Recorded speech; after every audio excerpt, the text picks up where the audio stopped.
ladies and gentlemen, this is Trisha with Insectopia, and we are here looking at a brand new insect. Although I think maybe this individual here we've drawn before, but I did put 3 different tree hoppers underneath the microscope here to show you today, just so that I can show you some of the diversity within my collection.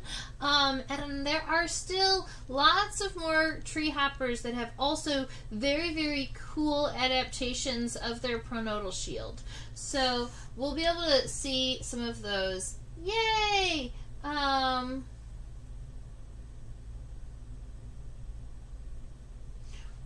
Susan says, yay, tree hopper, or should it be tree hopper, one word? I guess that is one word. I always write it 2 words. I think it looks better as 2 words, but I think that in reality, tree hoppers and leaf hoppers and frog hoppers and plant hoppers are all one word. Yep. So it reminds me of the Dark Crest from Spaceballs. That's so funny. Yeah, so, and that's the thing about these ginormous pronotal plates is like, they're super duper expanded. The head is generally kind of underneath them and pointing down. But a lot of times this, like, the pronotum is expanded and stuff for the protection of the wings. But also, a good number of them help camouflage in their environment. So there are some tree hoppers that actually look like thorns, and they'll sit on a rose bush, and so they can actually kind of camouflage into the thorniness.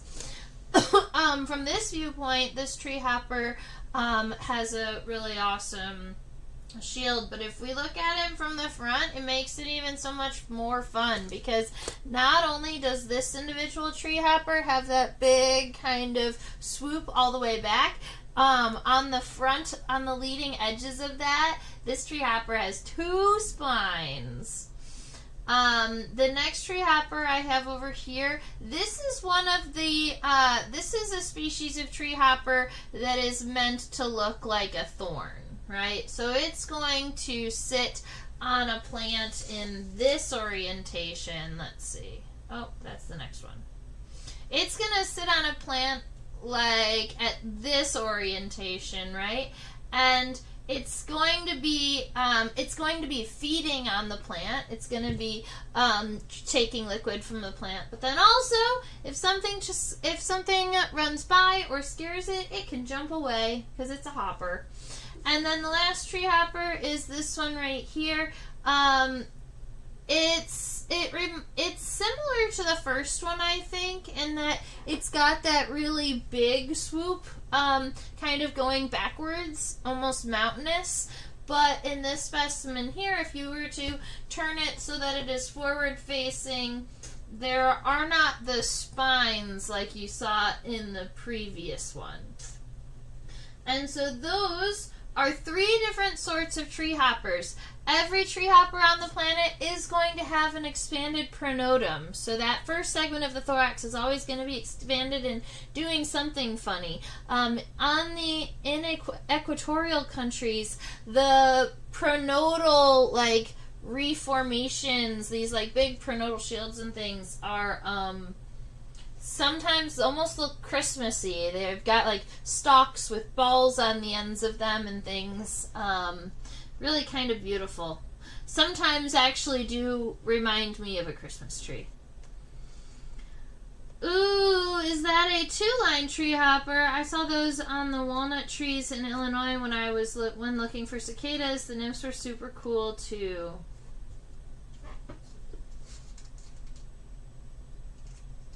So this specimen I picked up in Lansing in 2010. I personally don't have a species level identification for it.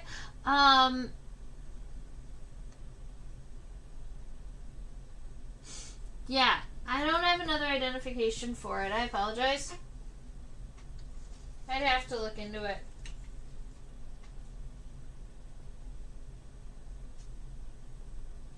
Okay.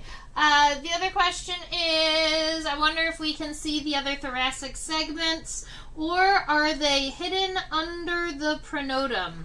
So, we're not going to be able to see much of the thoracic segments, but admittedly, I would not say that they are hidden underneath the pronotum. I would say that they are more hidden by the wings. So if we're looking at this image here, this actually might get us enough of a view that we can see it. So this is the pronotum right here. It's expanded from the first segment of the thorax, so it's right where that first pair of legs is connected. Now the second and the third pair of legs are connected to the thorax.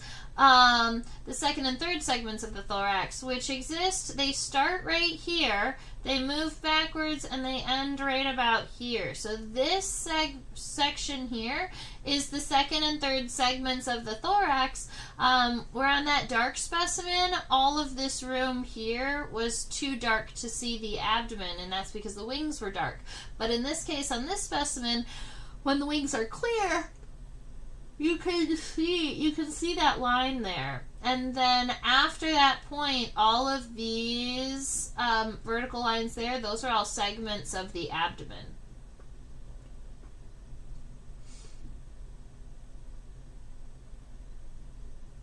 The two-line guys had two white lines trailing down the edge of the crest, but if your specimen had that, it could have faded. Couldn't be sure of the species of mine, just what our naturalist said. I see.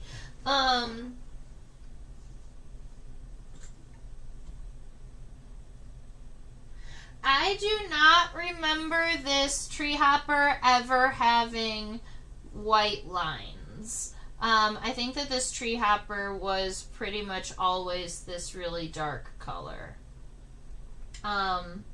Although this one that looks kind of like a yellow-orange color used to be bright green. And this is the color that it faded down to. From green to this, like, almost an orange color. I believe we have drawn this specimen before because we referred to it, like, we had a short discussion about how the texturing of the pronotum is very similar to an orange peel. It's interesting that they are very good hoppers, but don't have really enlarged saltatorial hind legs like the orthopterans. Yeah! So, love the use of saltatorial, right? Saltatorial are those jumping legs for anyone who wanted to catch up with that. Now, let's see. Yeah, they have their own unique kind of ability to jump. They don't need the really big saltatorial legs of a grasshopper. Interesting enough. Although I'm not sure what the mechanism for tree hopper jumping is. Like if the release is like a pushing motion or something that's been pulled back to be released. Frog hoppers have this really cool, frog hoppers actually have a gear at their coxal segments that kind of intersect so that when they use their hind legs to jump, they can control the force and the speed and the timing of their hind legs jump so that they don't spin off into nothingness, right? So that they can enter the exact amount of pressure on both legs at the same time and jump straight. So they have actual gears made out of chitin, made out of exoskeleton that help them that help them jump straight like that. Yeah, so that's kind of cool. We have to pick between these, we have to pick to which tree hopper we were going to draw, and I was thinking this one that looks like a spine. I think it's pretty cool. I like it a lot. I know that its legs are going to be a little tricky to see. We're going to have to we're going to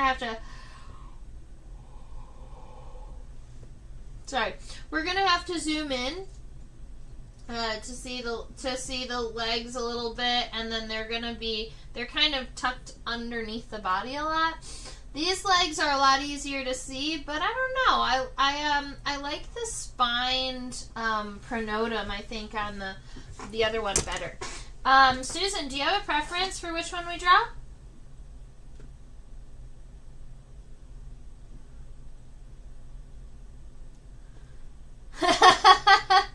Susan, I really appreciate when you drown the jokes, when you drown the chat in bad jokes, and I look forward to hearing them.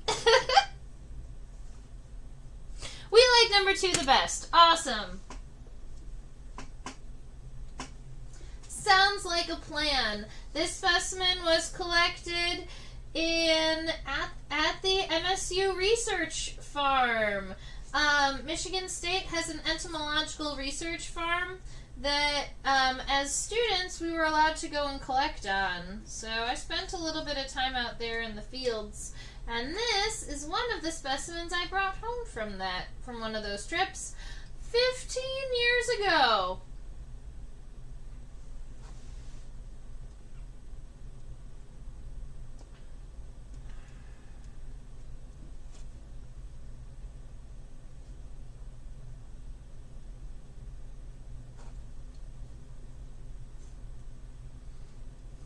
All right, there has been something that I have been, there's been something I've been doing with my younger students. I have been practicing drawing digitally on a tablet rather than drawing in pencil. It makes it a lot easier to digitize the art when the art is created digitally.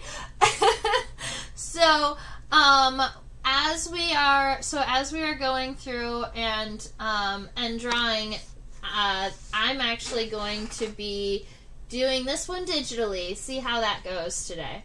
So I like to go ahead and make sure that my notes look similar to what yours is going to. So I want to make sure that I also have the common name up here, which is tree hopper. Don't mind my my writing. Okay. And then the scientific name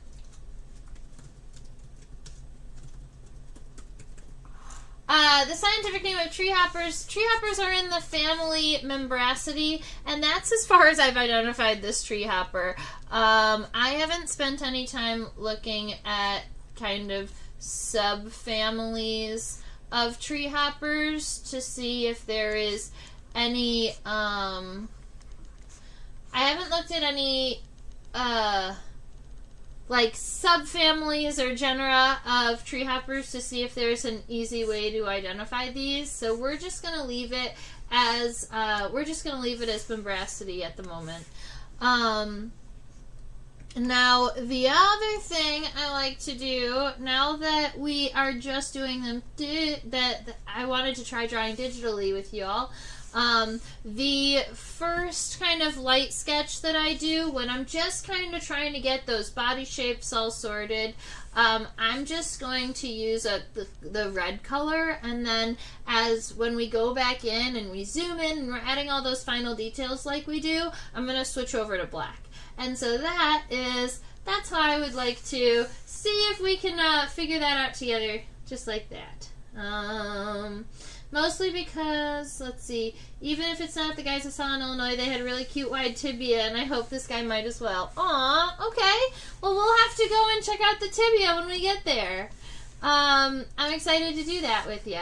So, let's see.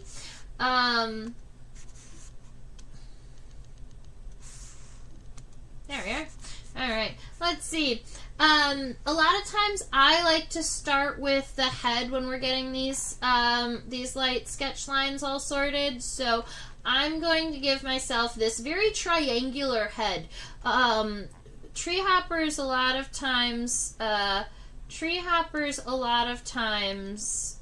have a head that's kind of pointing down, and that's going to be down and away from the horn and from the pronotal shield too. And then those mouth parts are here's a fun vocab word. True bugs, including tree hoppers, are opistognathous.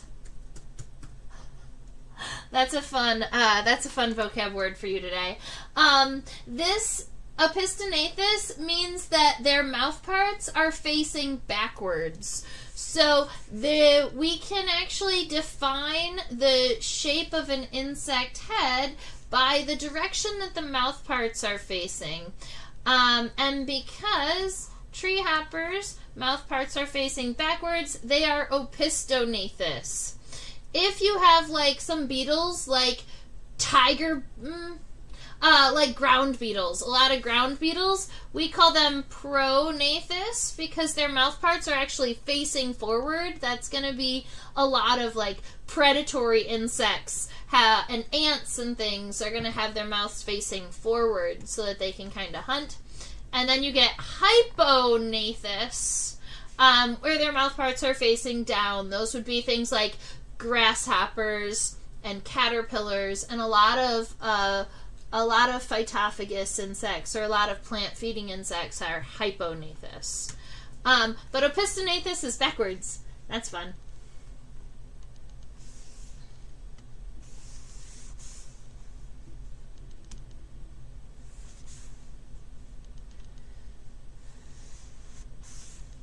Okay. Perfect. All right. So after you get that head all sorted, I would like to get at least the pronotum. I want to get an estimate here on this sketch. So on the back of the head, connected to the back of the head, we've got the first segment of the thorax. We've got the thorn that's going to be going up and forward, and then you've got this back piece. And this back piece does connect, looks like it connects to the back of the head here, and it's going to kind of swoop up, but then have this kind of spine.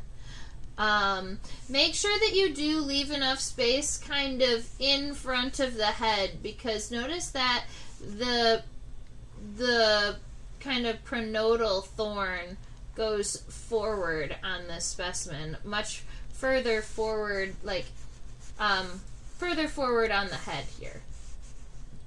Let me see. I'm gonna go. Keep in mind that this is just kind of your light sketch, so your goal here is to not get everything perfect. It's just to get the estimate of the size of the item, and then when we zoom in, we will be able to add any of like the final details that are making it look kind of odd. But for here, your most important part is to make sure we've got that horn kind of forward facing. It's getting a little bit narrower towards the top, and then as it comes down, it's got almost like a sharp, I want it to be almost kind of sharp back here.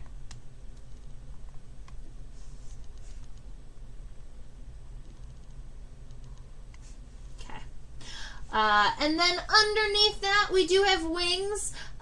These are membranous.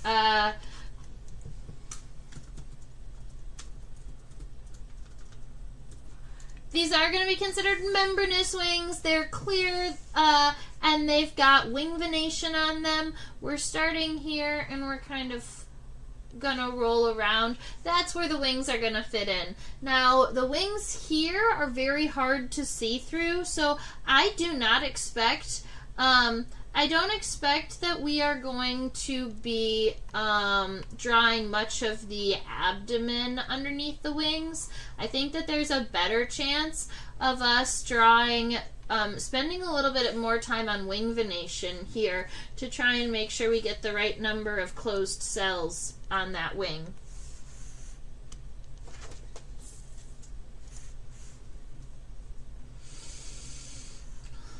let's see. Don't a lot of assassin bugs and other predatory hemiptera have mouth parts facing down still? Not always and not particularly. So when you've got like an assassin bug, for instance, a lot of times an assassin bug's head is going to kind of be like this, and then you've got this mouth part, and it looks kind of like this. It sweeps backwards. Let's see, I'm gonna throw an eye here. Alright.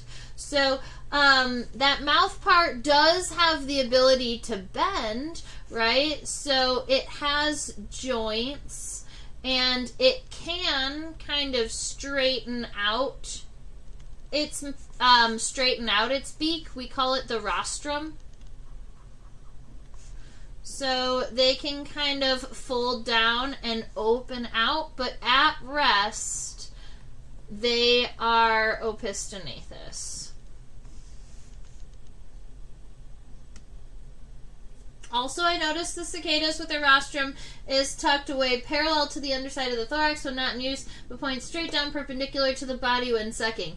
Yeah, the rostrum just has the ability to bend like that, and it's a natural bend, and so we still call them opisthonathous, even though that mouth part can, move. Which type of mouth part would that be? So that gets you that one. Howdy, Beetle Deeble. That's such a fun name. I love it. Hopperliciously. Oh, that's so good. I wouldn't say that hoppers are an infraorder.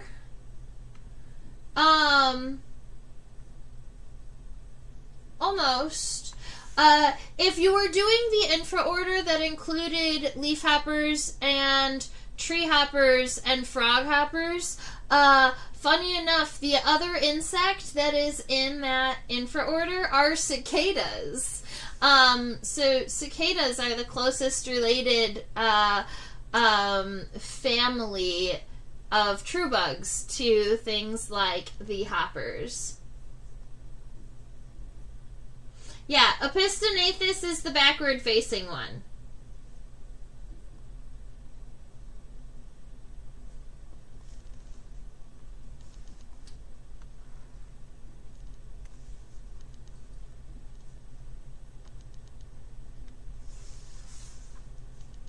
I will go ahead and type that in for us one more time.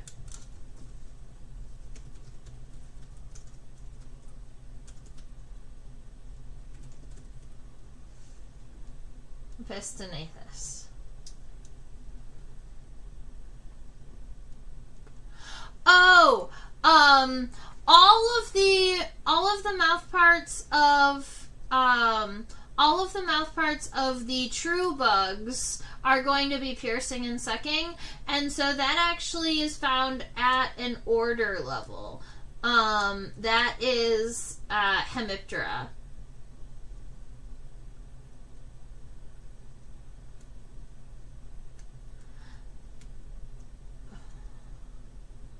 Maybe it has to do with the style of catching prey. All right, so we can talk about predatory true bugs for a minute. This is a fun thing. So, the general trend for forward-facing mouth parts for predators, 100% true, right? Because a lot of times they are kind of like hunting them down, and so they need to kind of catch. And so with true bugs here having these piercing and sucking mouth parts, they're naturally going to have them kind of facing backwards, but because they can kind of go down, it makes a predator easy. It makes it easier for predators to feed. But the thing with being a predator and being a true bug is that you're generally not going to have, like, you know, if you don't have mandibles, it's harder to hold on to your food. So a lot of if you are a true bug in the order Hemiptera, and you are a predator, there is a very, very good chance that you are also venomous. Because they need to be able to paralyze their prey so that they can drink them with this piercing and sucking mouth part.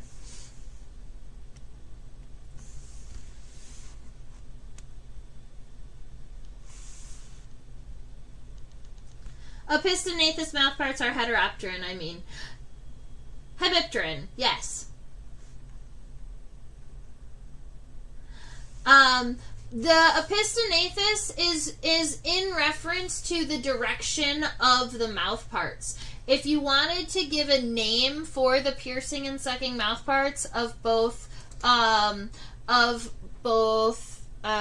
predatory of all of the true bugs, we call it a rostrum.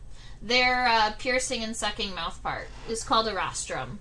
And opisthonathus is a descriptive word to describe in what direction it's pointing, which is backwards.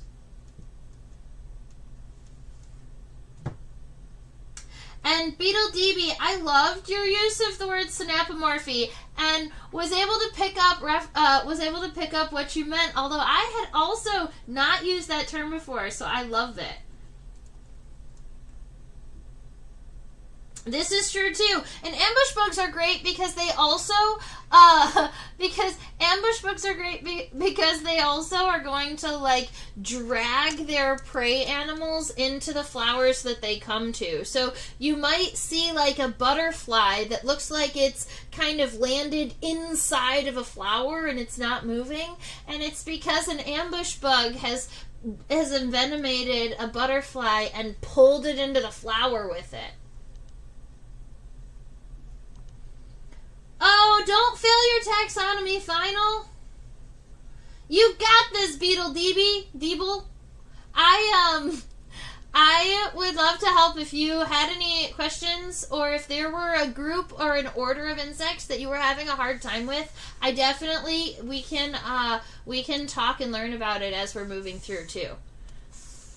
I love helping.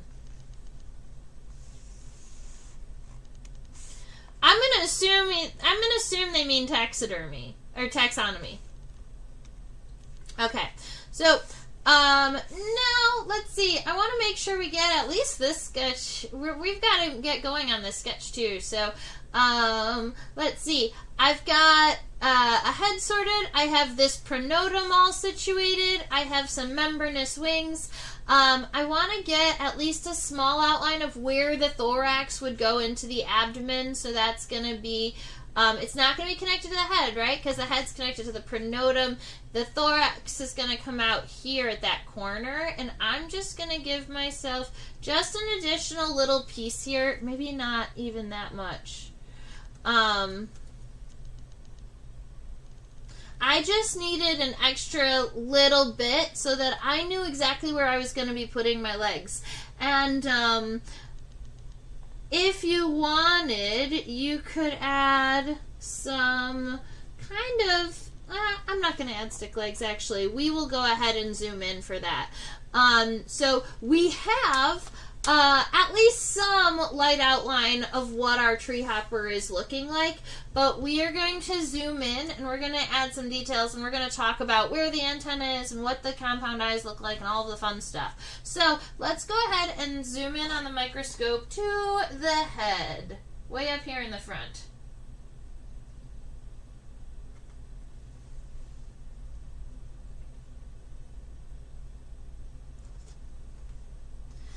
Alright, I also am going to have to increase our light here just a little bit so that we get some more detailing here on the head. So let's see, we're going to increase some exposure, get some light in there. Perfect. All right, so that's what the head looks like. It's fairly big right there with that compound eye. It's really difficult to see where the head ends and where the pronotum starts. But if I was I might even be able to show you with this arrow. This is the edge of the pronotum, and it's this line that comes around right behind the compound eye and moves forward here. So it's this line here that separates the head from the first segment of the thorax. Some interesting... I'm gonna turn this sideways for a second.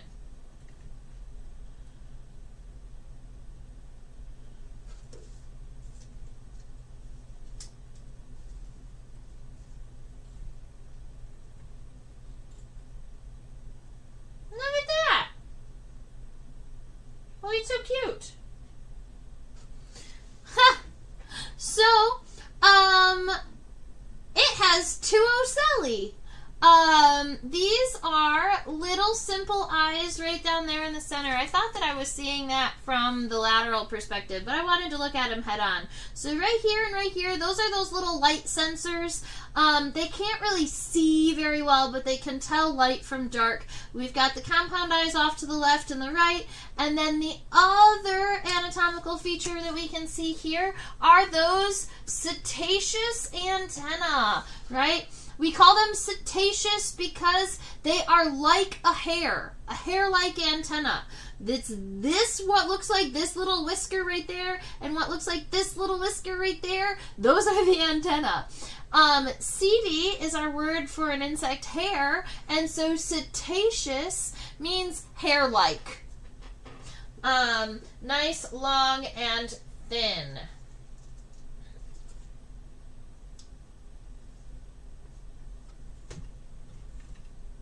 Other insects that have cetaceous antennae would be like dragonflies. A lot of insects that have specifically cetaceous antennae are going to be insects that when you think about them, you can't think of where the antenna is. Or when you think about them, you wonder if they even have antenna because they must be so small. And that's what those are.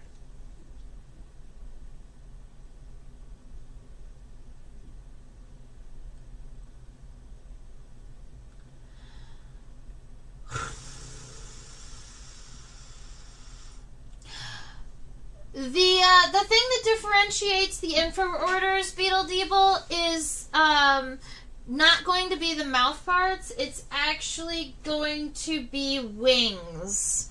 I did not have to do a lot of work with the...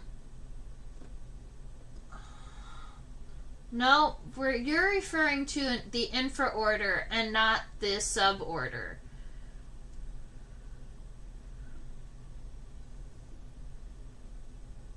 I think that you are talking about the suborder. The difference between what used to be like Homoptera and Heteroptera, and the difference between them is going to be the wing types. Is kind of the easiest way to separate them. So insects like hoppers and cicadas and aphids are true bugs, but they have two pairs of membranous wings and are therefore in the suborder Auchenorhyncha. But then you've got the other suborder of insects of Hemiptera, and those are Heteroptera. And those ones have hemielytra. So that's going to be things like stink bugs and assassin bugs and giant water bugs, and like leaf-footed bugs. Those insects are in the suborder Heteroptera. So if you are taking an insect taxonomy class and you're worried about, you've got true bugs and they're breaking down into two, a lot of times what we're referring to are Heteroptera and Auchenorhyncha, and it's dependent on their wing types.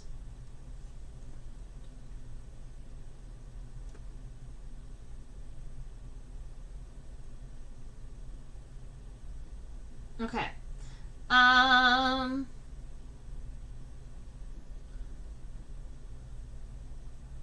swear I heard a sound like all the botanists and entomologists in the world laughing, sobbing simultaneously. Oh, that's really funny. I love that.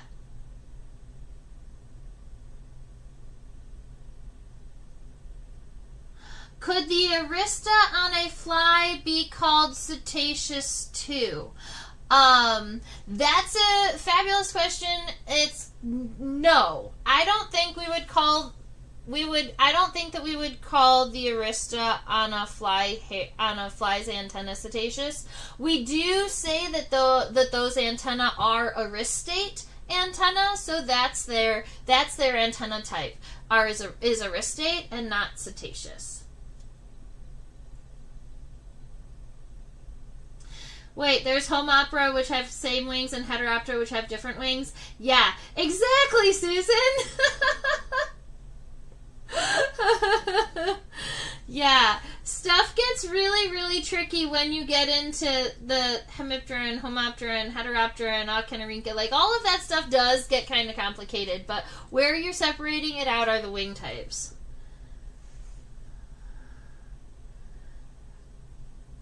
Oh, you're one of the crazy ones, Beetle Deeble. I am no good. I'm no good with Diptera. Diptera are going to be I'm fine, but they're tricky. They're very tricky. I end up using the fly atlas regularly when I'm trying to identify them. When they're referring to like the different bristles on different sclerites. I end up using the fly atlas a lot. I forget what university put it out, but it is very, very helpful.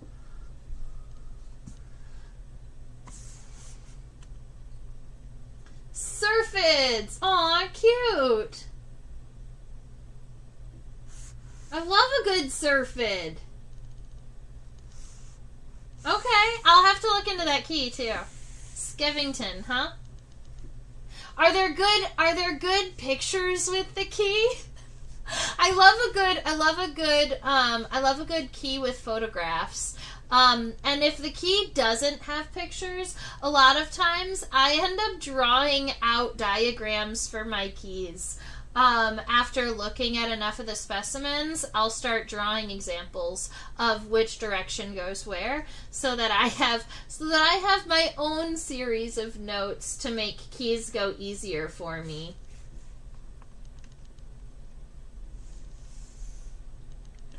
It's photos! Oh, cool! Oh, that's cool. Alright. Photos are even better than drawings. Okay. Alright, let's, it's pretty. You know, that's fine. So, is it a dichotomous key, or is it a dichotomous key, or is it one of those, like, pictorial keys, like one of the online ones? Is it a lucid key or a dichotomous key?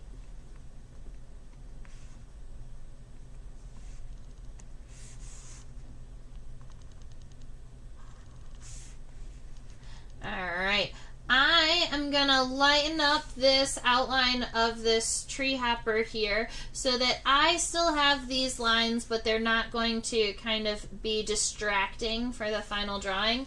And now that I have an idea of where all of these lines are going, I'm gonna be going over it with black, and we're gonna be all nice and zoomed in. Mostly dichotomous. Okay.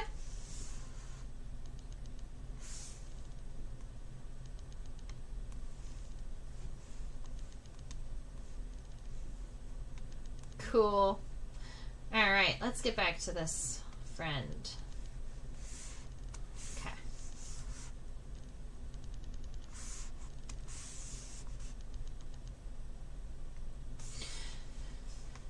Alright. I'm I'm just zooming in my drawing a little bit so that I can see this better. But what we're looking at here is the head of our beautiful little, of our beautiful friend here, our Membracid. One of the things that I'm noticing is that it has this little bit of an interesting head shape, and it seems to almost have this beak. So one of the things I like to do when I start is just kind of add that compound eye. And the compound eye is going to be, let's see, a little bit flatter on the back, round along the front, right about here. So make sure you get that compound eye in there. If you want, you can go ahead and add some cross-hatching inside of that, which is diagonal lines in both directions to make sure that your compound eye has lots of individual lenses within it.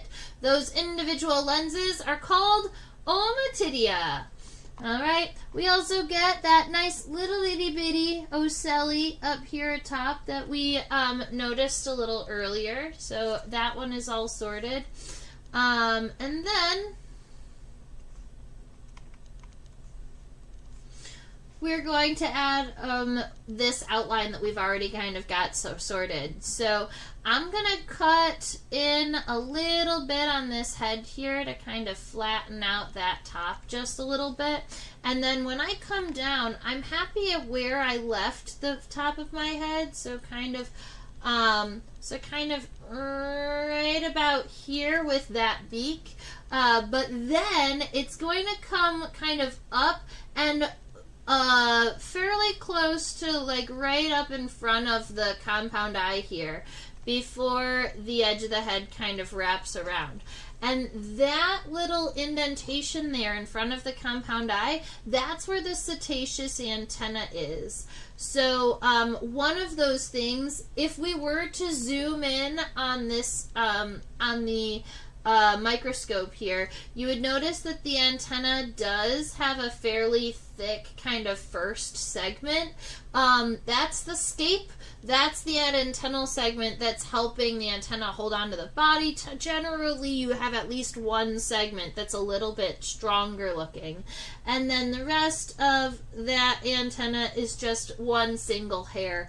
And so that's all I'm going to do for it. Although, keep in mind, it is exoskeleton, it is made out of chitin, and therefore, wherever it is bending, there is actually additional segments, right? There's just a whole lot of them.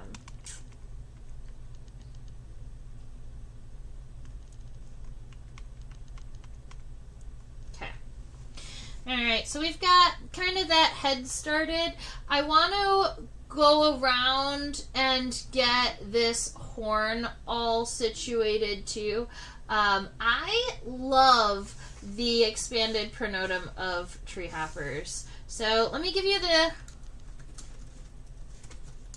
that word while we're drawing it. Playing through Twilight Princess, and this particular specimen is a dead ringer for Zant. Alright. I've never heard of Zant. Oh, we've got people here chit-chatting about Zant. I love it. I don't know who this person is, so I'm gonna have to, I'll have to look it up.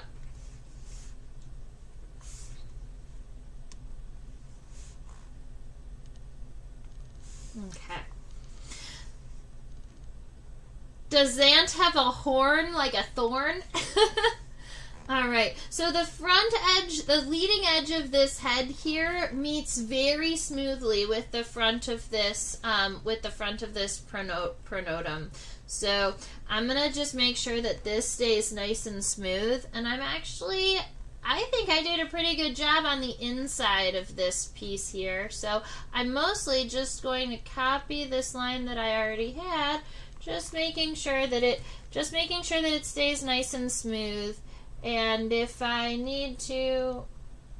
Oh, that was super good. Awesome. We're happy with that.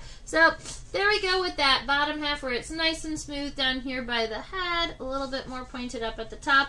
The pronotum does seem to have these really cool ridges. They almost look like veins, but they are not veins. The pronotum didn't need to expand at all when the tree hopper molted. All right, so the lines that you see specifically on the pronotum are not actually veins. They're just texture. You might even call them striations because they're lines. Even though I think striations are generally inward and these are outward. Alright, so up along the top, one of the things that I want to modify about how I originally did this is I want to make sure that this horn stays narrower a little bit longer. So when I come in, I'm going to cut a little bit off of the top there. And then that also is going to help with, I believe, making the point at the end of this pronotum. Yeah!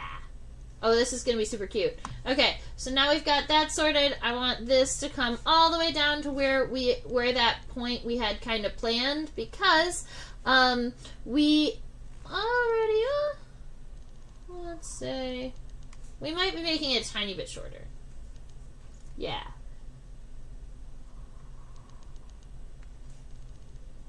Cool. Let's see if there's anything interesting happening on the top edge of the pronotum here. I would say that there is some shaping along the top, but it's not anything that we have to worry about too much. I think that naturally, as you are sketching this, you're going to have enough of a kind of a wave in your hand that it's not going to look 100% straight. And that's what we want. Okay. And then the bottom of this pronotum is so sharp. Wait, that right there at the bottom. And it stays narrow for a minute before it does start to get a little bit wider. And it looks like it's going to... Yeah. Look at that.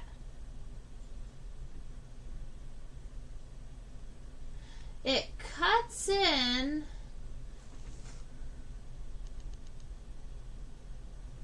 and there's a space for that wing to connect. So it's going to come all the way up to right around here, and then it's going to kind of loop.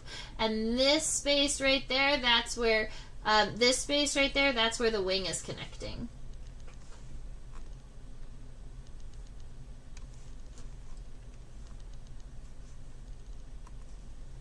Alright.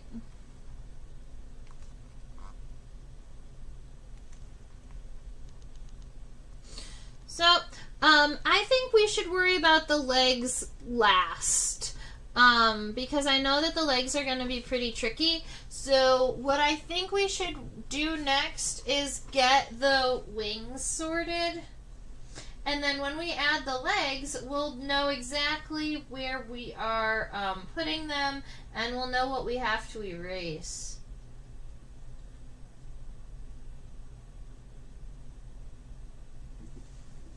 Cool. Look at these wings. They're so pretty.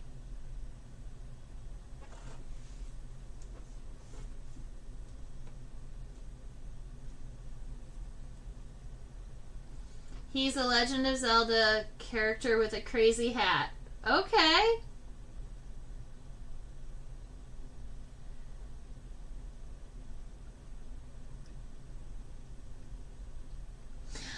I love the nice subtle waves and grooves in the pronotum. Are they real texture or is it just color variation?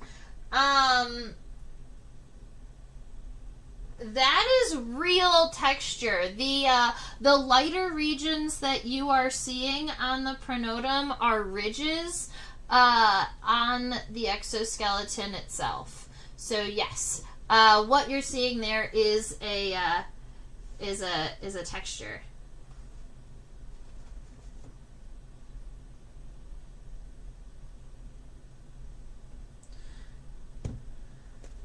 What are they what? I'm not exactly sure what are they what means, but yes.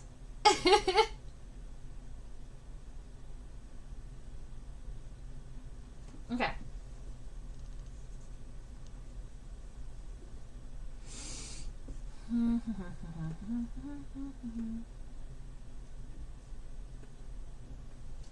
All right, so the nice subtle waves along in the pronotum, those are all getting there and getting sorted.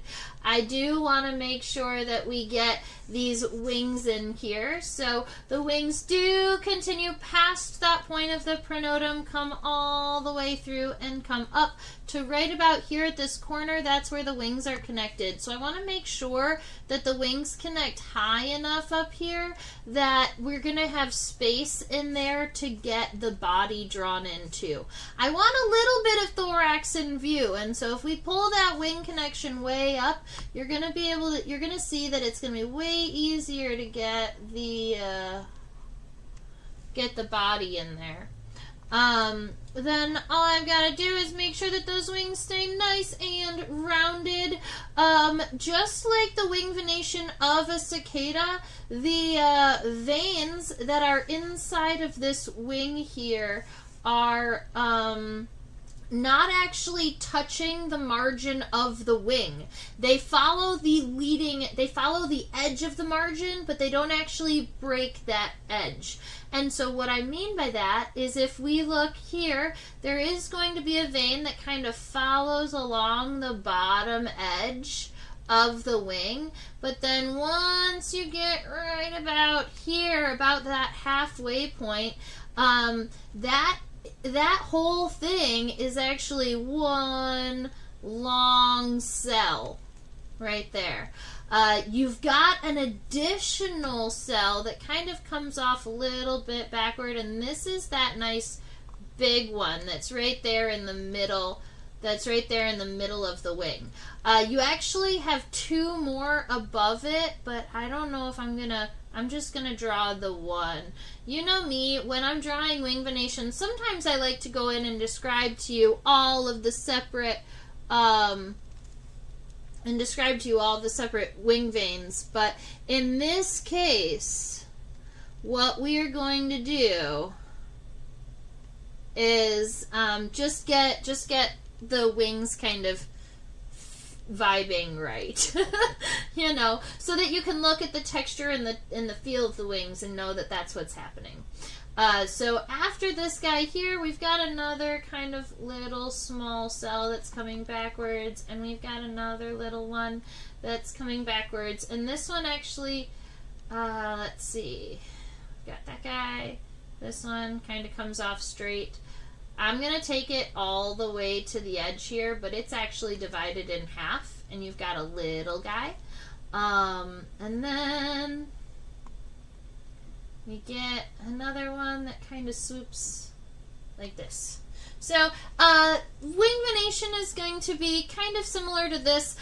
Just know that all of these veins, when they get close to the margin of the wing, are going to curl over and complete a cell, but they are not going to be touching the outside like you would see most butterfly or moth wing veins.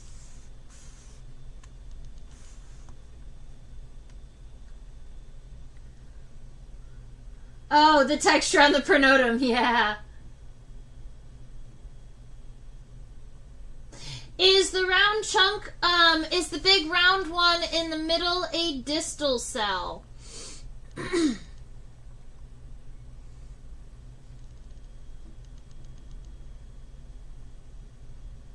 Yeah?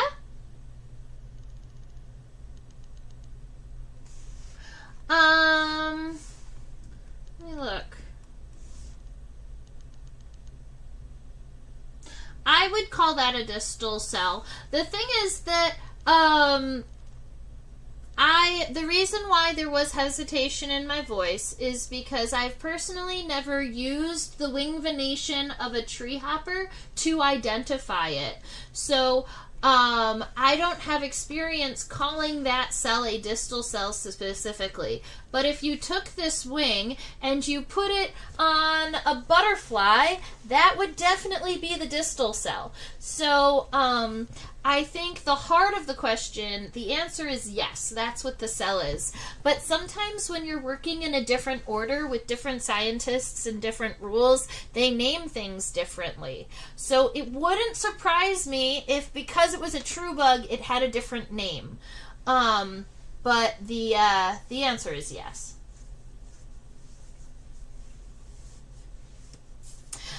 Is the venation touching the edge of the wings related to the holometabole?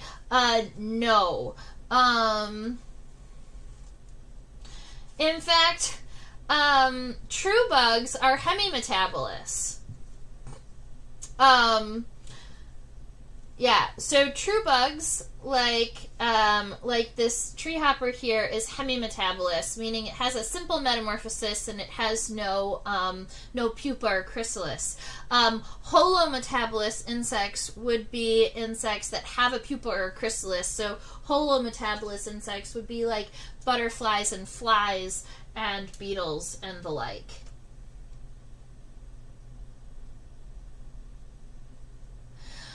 You know, we've done, yeah, lep ID can be a little bit tricky, especially when the people who are teaching you won't let you rub the scales off of the wings of the butterflies so that you can see the wing veins. Because so often and so regularly wing veins are very tricky to see with all of the scales on them. But then once you wipe the scales off, then the wings are clear and then they're no longer pretty. And, you know, you kind of destroy the specimen to identify it, which is tricky.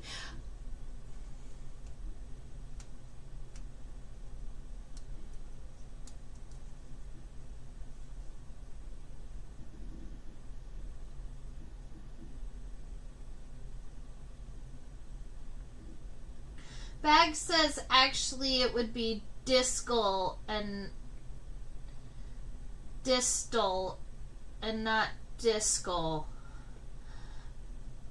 But I thought it is discal.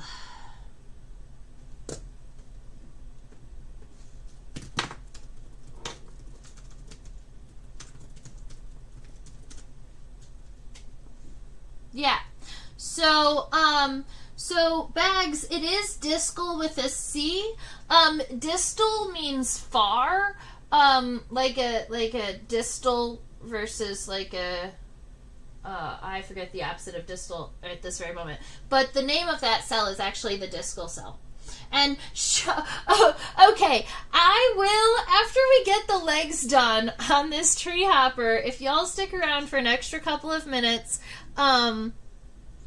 I will go ahead and share my screen and show off my notes for LEP identification, and that might actually help you a little bit.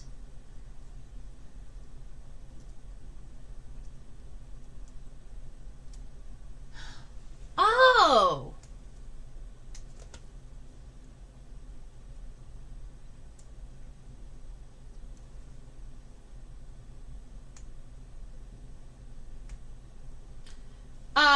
So what you're asking is if the veins go to the edge of the wings on leps and flies, do they for all holometabolist insects, while those who are hemi or ametabolists have rounded cells like hemipterans?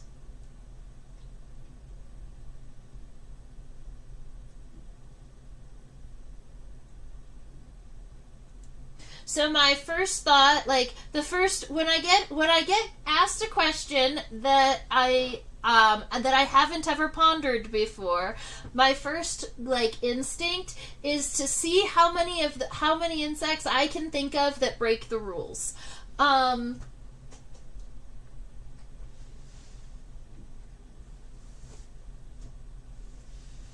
For instance,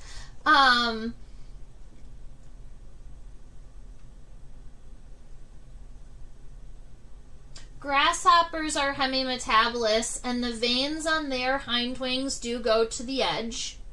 There are a lot of aquatic insects that are hemimetabolists, like dragonflies and dobsonflies, and their veins go to the edge. I was actually trying to think of other insects that do have these kind of rounded edges, like hemipterans. And honestly, I'm thinking it might be mostly hemipterans.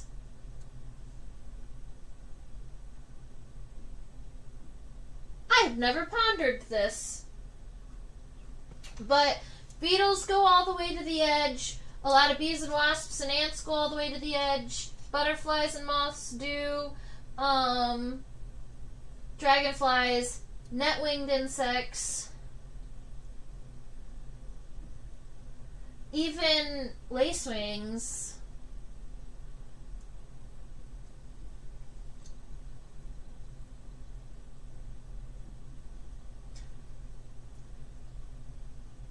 There is one fly.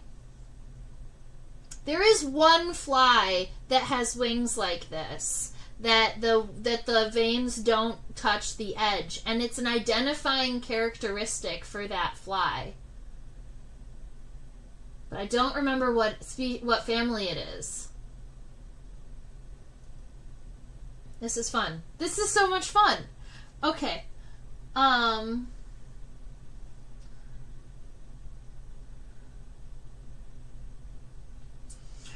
Is there a significant difference in the development emergence of the adults with regard to the wings? All of them have to expand their wings in a similar way. So, insects are going to expand their wings by pushing their blood through the veins that exist in their wings. And then once the wings are fully expanded, they cut off circulation to their wings, and then they have to dry them off. And so...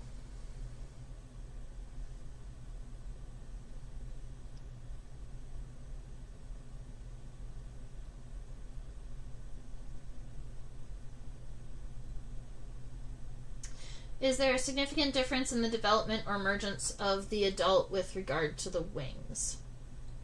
I think that there is a lot of similarities in the way that wings get expanded and kind of set into the right place, although some insects have more or less complicated muscle systems underneath the wings. So the wings themselves, structurally and functionally, expand very similarly.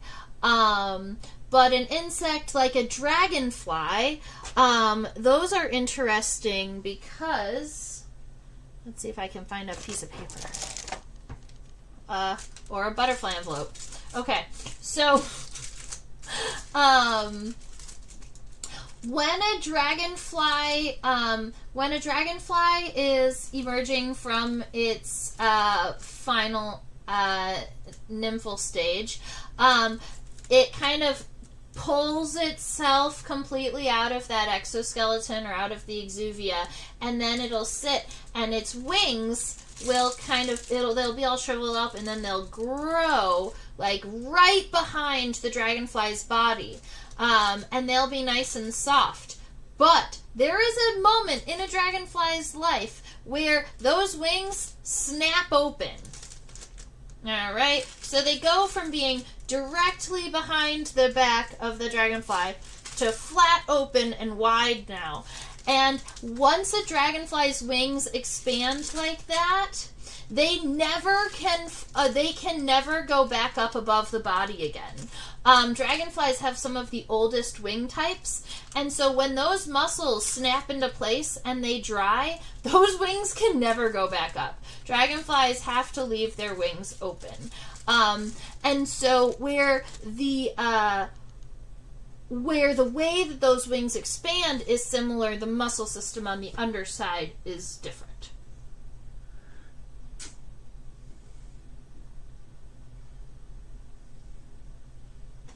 Wasps and bees also do go to the edge.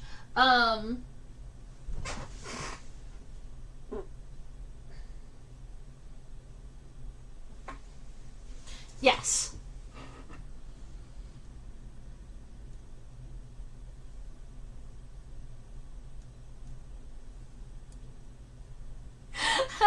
No problem. It's okay. I was starting to pick up on that, Beetle Deeble. That you probably didn't know my name. That's okay.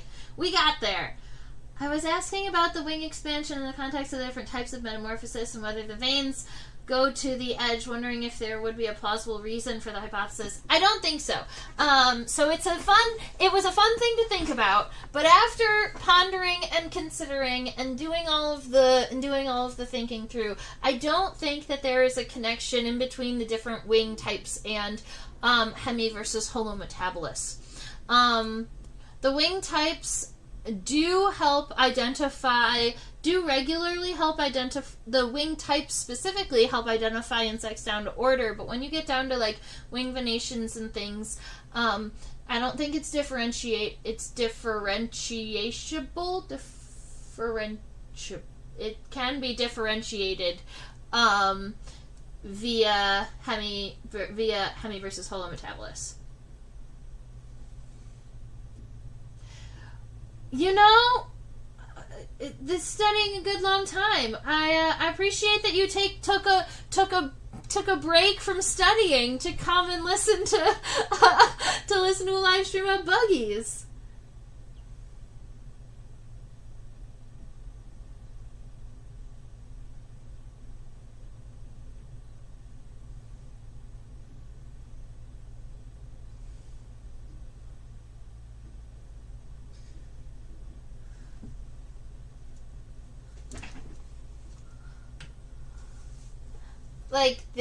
Yeah.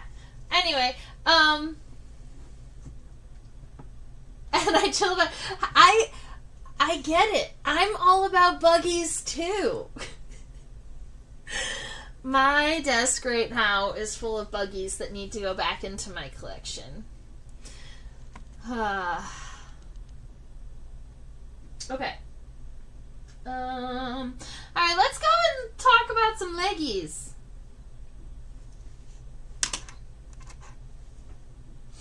I'm just gonna go ahead and drop all of the insect leg words. We like some good leg words.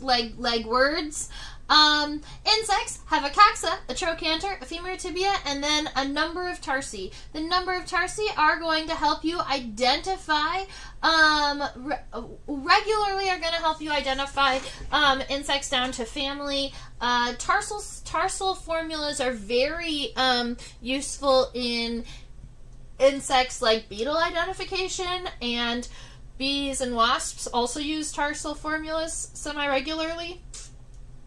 Things like butterflies don't, because butterflies, we lean on wing venation. Alright.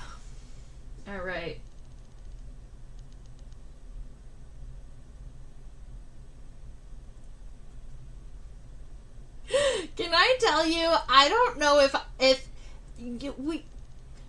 us bug lovers are not really particularly chill when we're talking about bugs because they're so much fun.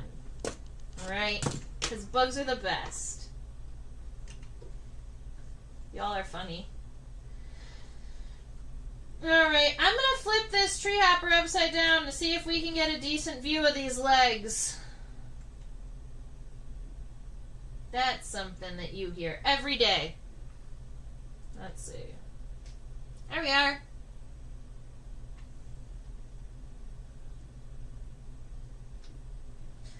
So, I'm curious. It's a taxonomy class, Beetle. Is it a taxonomy? Is your exam on leps? Is it on butterflies and moths in general?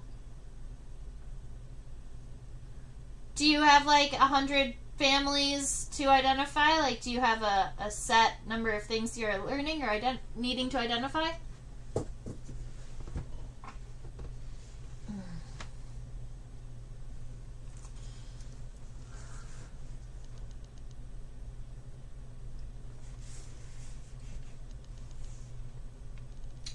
Tricky. when I was taking adult taxonomy, I was also not a great sleeper. I wouldn't sleep before any of my adult taxonomy. I didn't sleep before any of my adult taxonomy classes, exams, actually. I have very vivid memories of going into those exams with energy drinks.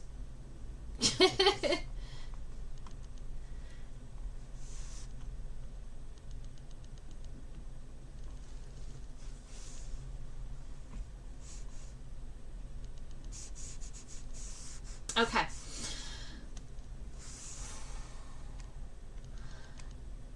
Let's do this.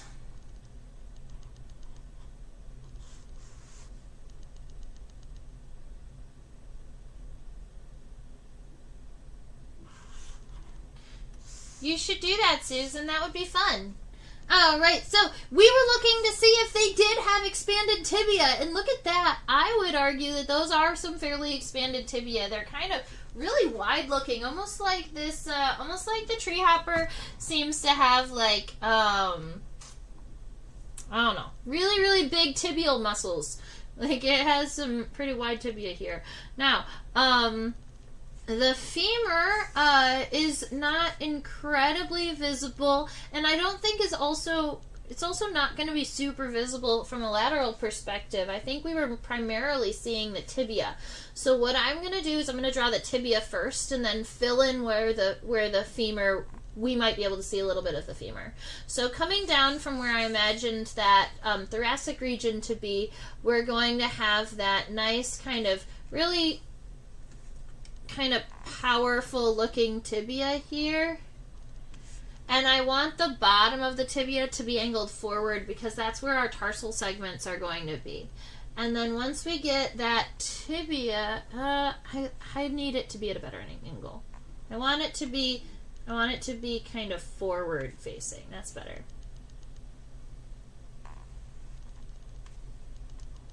Okay. But this angle up here in the front needs to be this way so that our tarsal segments are going in the right direction.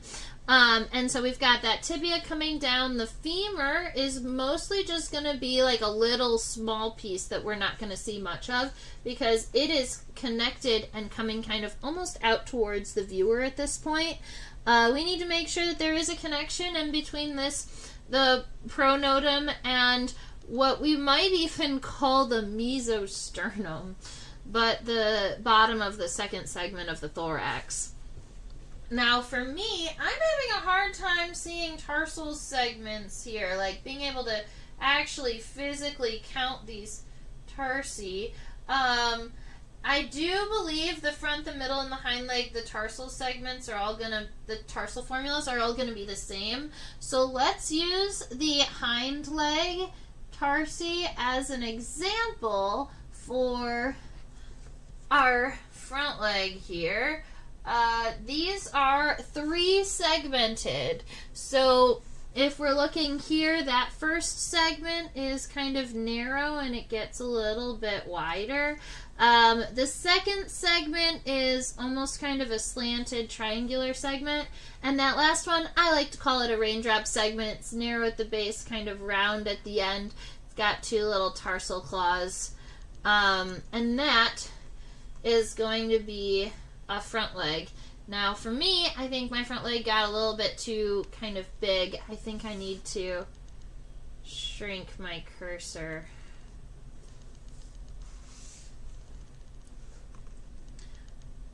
I'm going to very quickly redraw this with a thinner line to see if I can make this leg look a little bit less like the tree hopper has been working out at the gym too aggressively. Although there was a minute that that's what we were going for. Just not like that. Alright.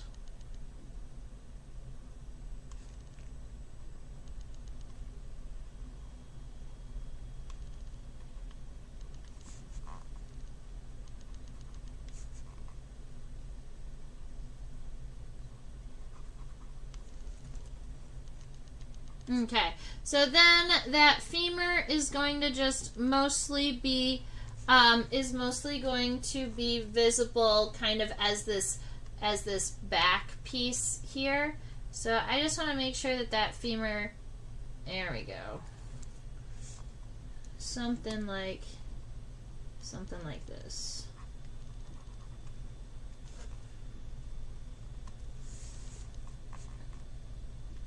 So femur coming up, tibia coming down, 3 tarsal segments. We do want to make sure we add the middle and the hind leg. The middle leg is of similar size and shape to the front leg here. The hind leg is much longer.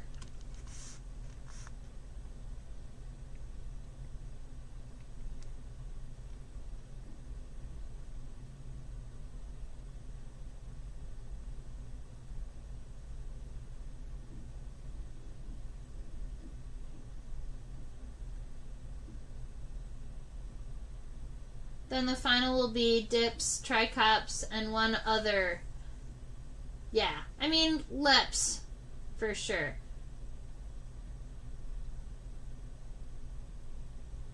The tibia are not big all around. They are wide but flat. You can see the one on the left at a bit of an angle.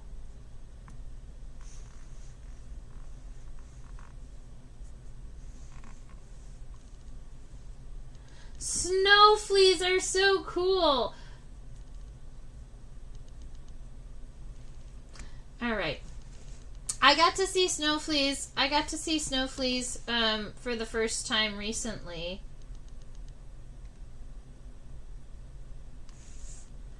And then I had a student who was like, "Oh, we see snow fleas all the time." You're lucky.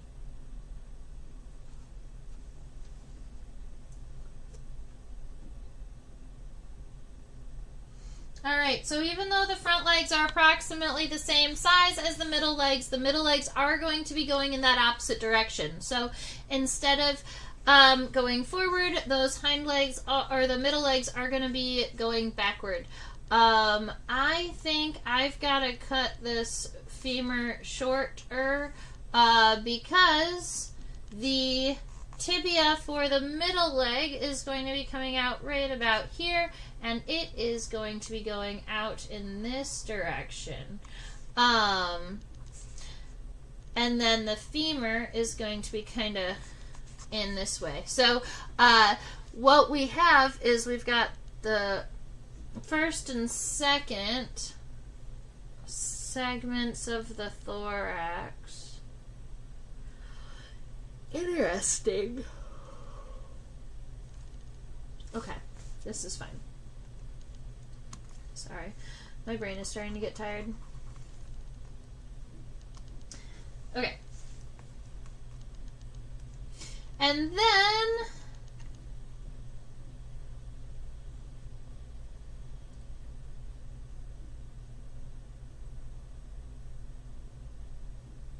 you're right. In a side view,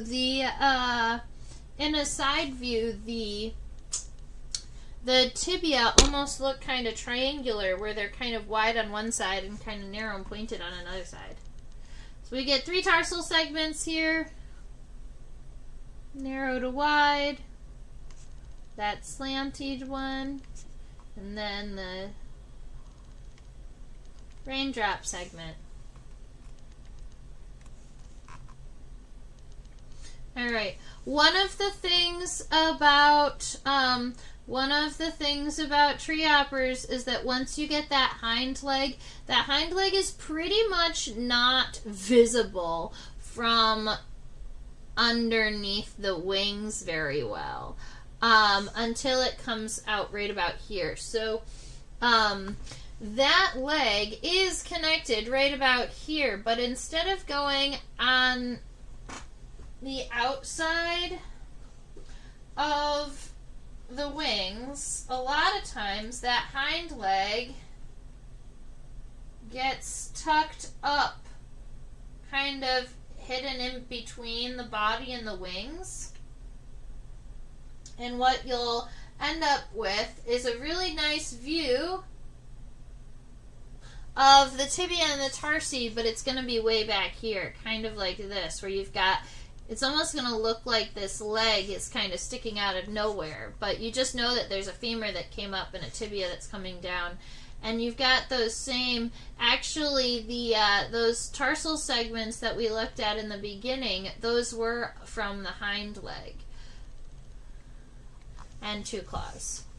And so that is going to give you a pretty adorable tree hopper here, with all of its fine details, with its pronotal horn and all of that fun stuff. Let's see.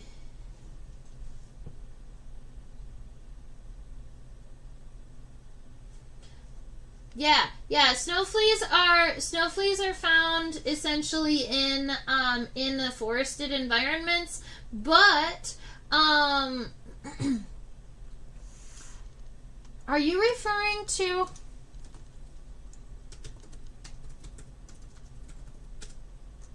So there are 2 different snow insects that are really interesting that I would love to see. One of them are called snow fleas. And a snow flea is essentially just a winter species of springtail. It's a little itty bitty, teeny tiny. When you see them, they look like little black, they look like somebody sprinkled pepper on the snow. Just like little itty bitty black dots that jump around on the top of the snow. Those are snow fleas. But then there's a whole family of flightless scorpion flies called snow scorpion flies, and they're in the family Boreidae. And those are really, really cool, and I've never seen them, and I'd love to see a Boreid. So you've got snow scorpion flies, or you have snow fleas.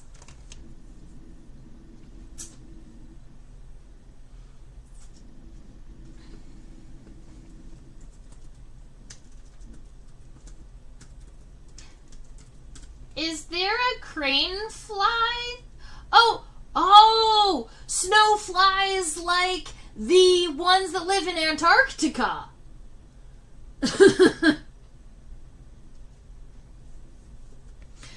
That's cool.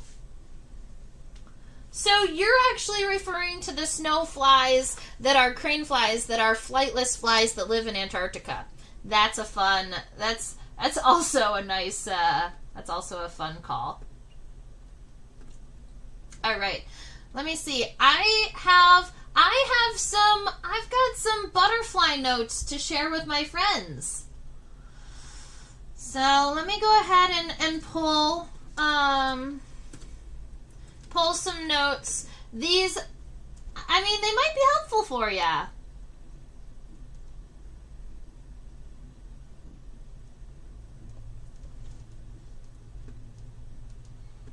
Just give me 2 seconds because they are kind of buried in my computer.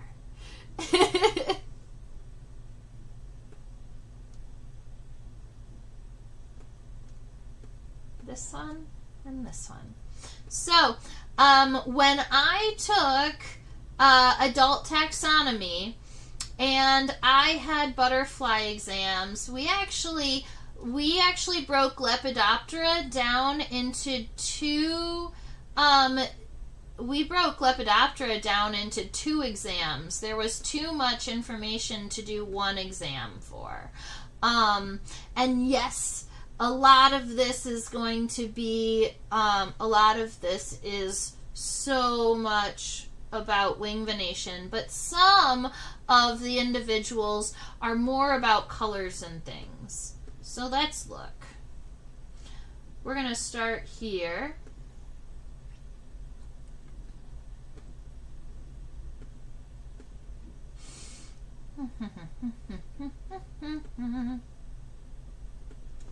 Oh, I don't have a word window capture yet.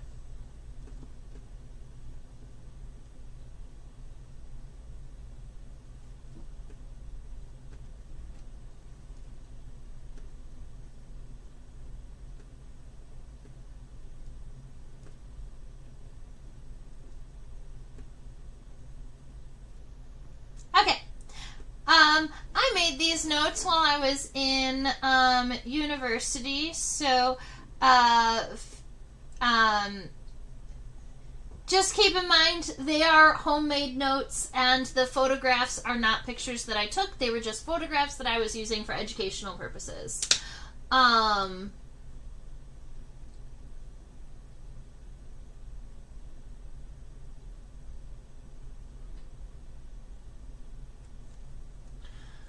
Oh man, there's so much stuff happening in the chat, and I love it so much. And I'm trying to keep up. Wait, there are flies in Antarctica. Yes. There are flies in Antarctica, and they are flightless. They don't have any wings.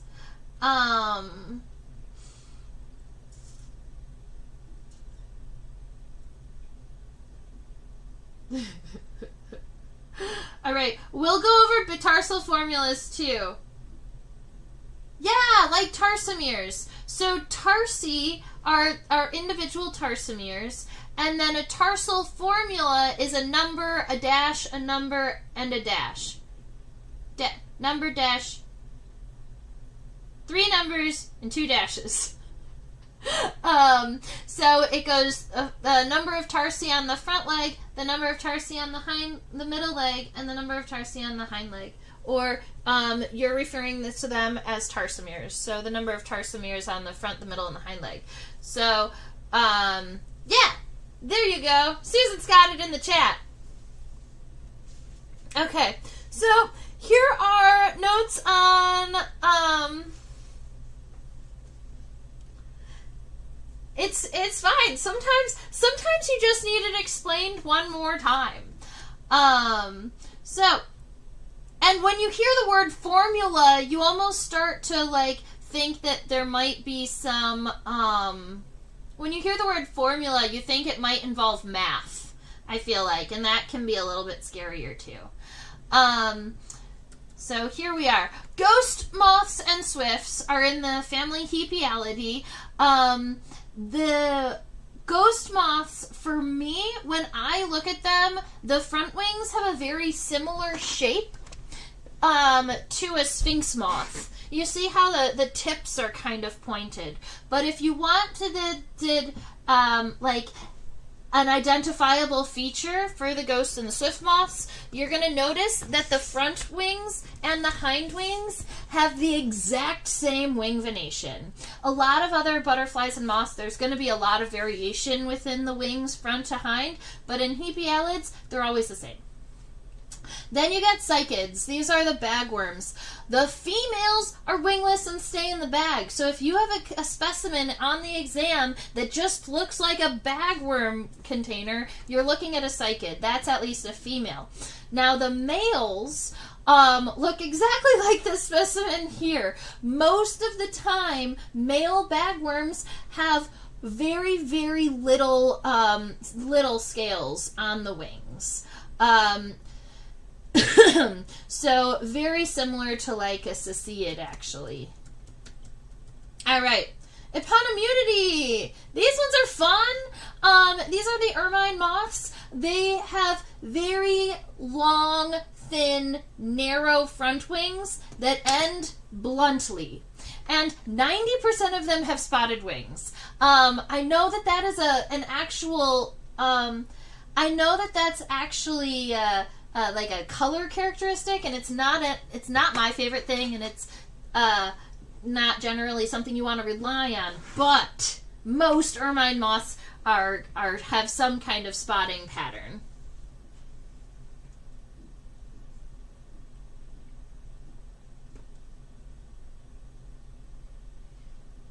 Yeah, Hepialids have the Y's on their wings.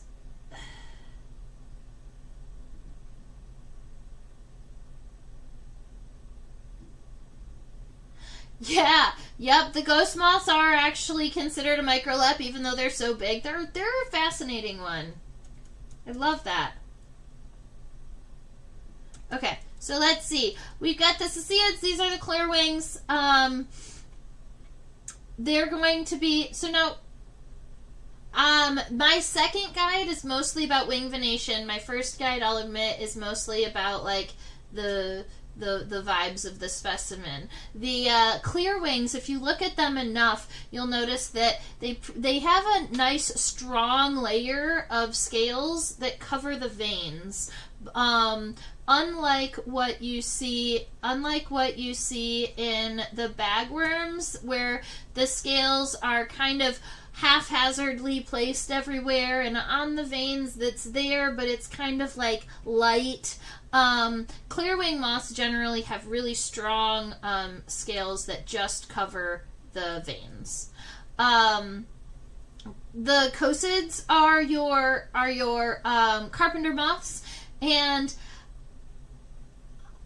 100% of them look like one of those two pictures.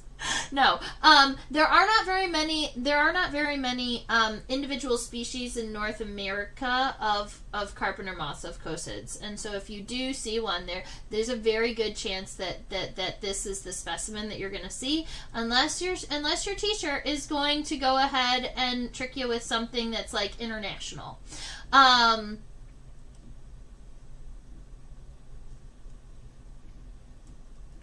Are there cecids that don't have clear wings? Because I've seen some moths with that exact kind of waspy vibe that were not clear.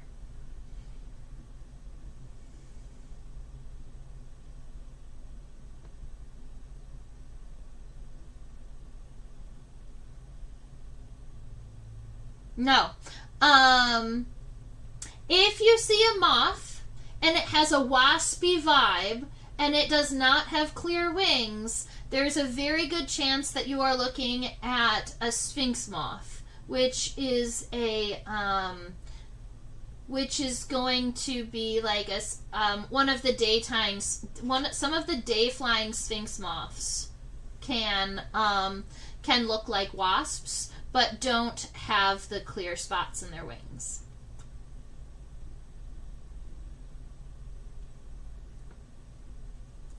Okay.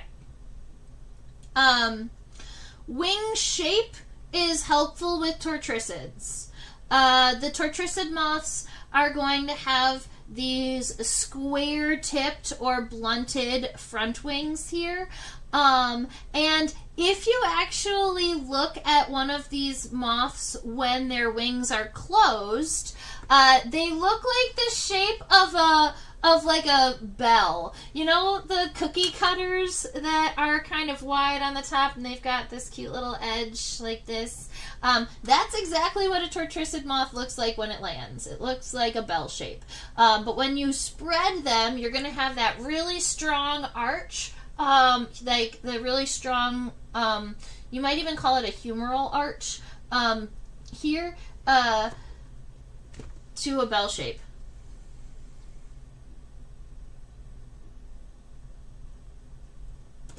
A tormentor. Yep. All right. Limacodids are the slug caterpillars. These are going to be particularly fluffy and particularly cuddly looking moths. When I look at them underneath a microscope, the bodies just are incredibly cetose. Now, limacodids come in green and brown. Sometimes specimens, especially the green specimens, can fade down to yellow or beige if they're a really old specimen. So the green spots can kind of fade down. But the way I remembered the limacodids was lima. It sounds like lime or green. But lima actually translates down to slug, and that's because these are the moths of the slug caterpillars. And and don't touch slug caterpillars. You are right, Susan. Don't do that. All right. The pterophorids are your plume moths. The plume moths, when they land, are going to look like a T when they're at rest. But when they are spread, their front wings, if you look at the very front edge of the front wings, it is split into two, whereas when you look at the hind wing, it'll be split into three. So when you're looking at the spread of a plume moth, it almost looks like there's 5 individual pieces. Sometimes it's like 4 and the top one has almost like just a little indent on the top, but it's gonna be like all separated like that. Let's see. Your pyralids have those labial palps that are covered in seedy that make them almost look like they've got a snout or a horn.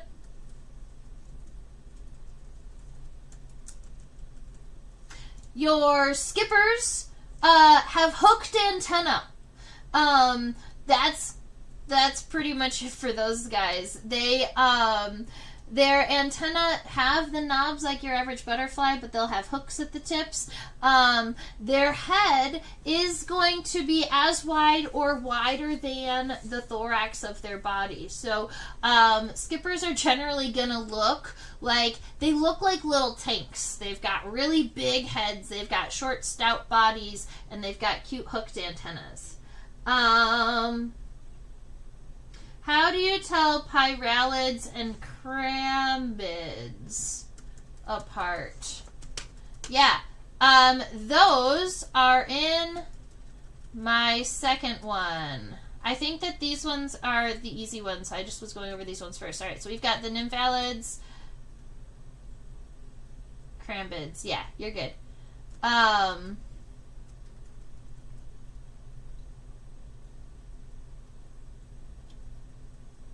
Okay, so we've got the Hesperiids, you've got the swallowtails, they're easy enough, the sulfurs, the Lycaenids are cute because they've got the striped antenna. They've got black and white striping on their antenna, and the brush-footed butterflies. Let's go look at the ones you're curious about, and this oops.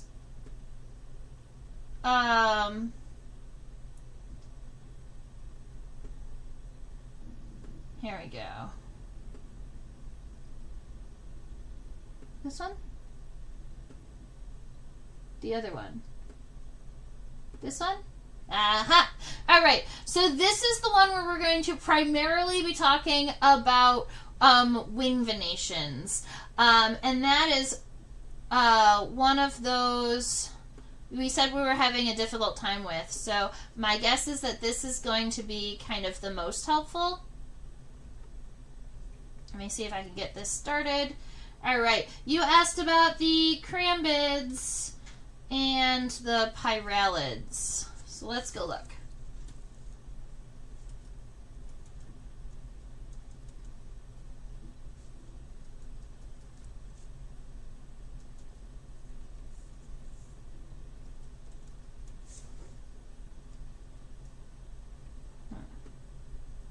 Am I crazy?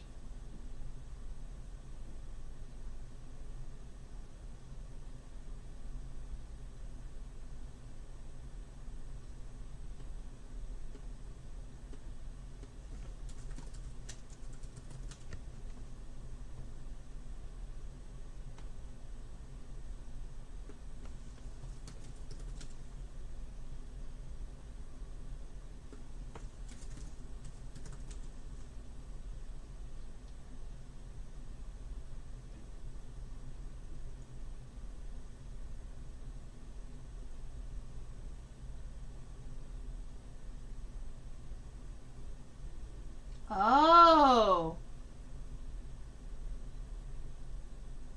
Okay, so I have your answer, but I didn't learn crambids as a separate family. So that's why I was trying to come up with the family and why I wasn't like putting the two together. When I learned my identification, crambids were a subfamily. So it was actually crambin. The big difference is between some tympanal organs. That's gonna be really tricky. So the ooh.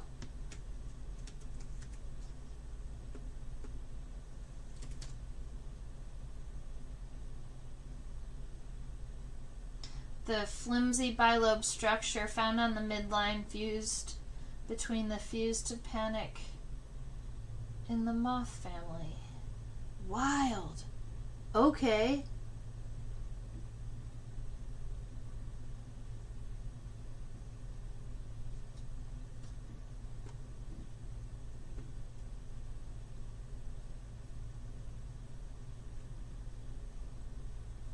Alright, I'm over here learning something, but unfortunately, I did not learn crambids as a separate family, and so I'm going to have a hard time describing to you how to tell those two individuals apart. I can tell you, if you are looking for more information, what you are trying to see is this, the Praecinctorium. So if you look up that characteristic and look up some pictures, the crambids have a Praecinctorium and pyralids do not. And that's how they separate them, and that is why they have pulled them completely out of the family. And it seems to be just kind of, it connects some sound organs, but I'm having a hard time personally finding a decent photo of this. It almost seems like an internal characteristic, which seems unfair. I hate when they use internal characteristics to separate insects, because then you have to dissect them to identify them, or when you put them on an exam, the professor has to tell you which answer it is so that you don't dissect the educational specimens. So I apologize for that one. All right. Let's see. They are both snout moths. Yeah, they are both snout moths. One of them is a snout moth with a thing connecting between two of their sound organs, and the other one does not have a thing that connects their sound organs. I wish you the best of luck on that one. Aren't snuff moths in nymphalids? No. So a nymphalid is going to be your brush-footed butterflies. So if we look at a nymphalid, those are things like all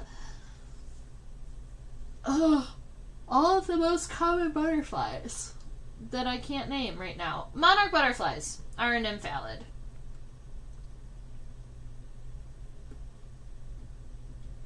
Snout moths are a pyralid.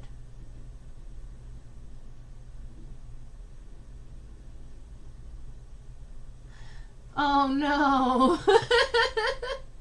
If I tell that my idea is based on the song in my heart, I may get lower marks. This is true, but I used to have a university professor tell me we needed to trust our Gestalt, and what he was describing by that is you just need to look at enough specimens that you just know the identification.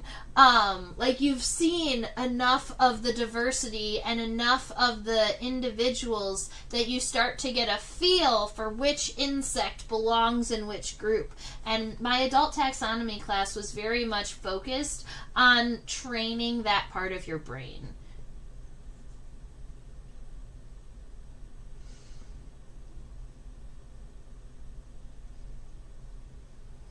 Pierids to species while they're in flight? That's fabulous. Yeah, exactly. The nymphalids look like they have four feet when they walk because they've got these little brush feet that are way, way tucked up.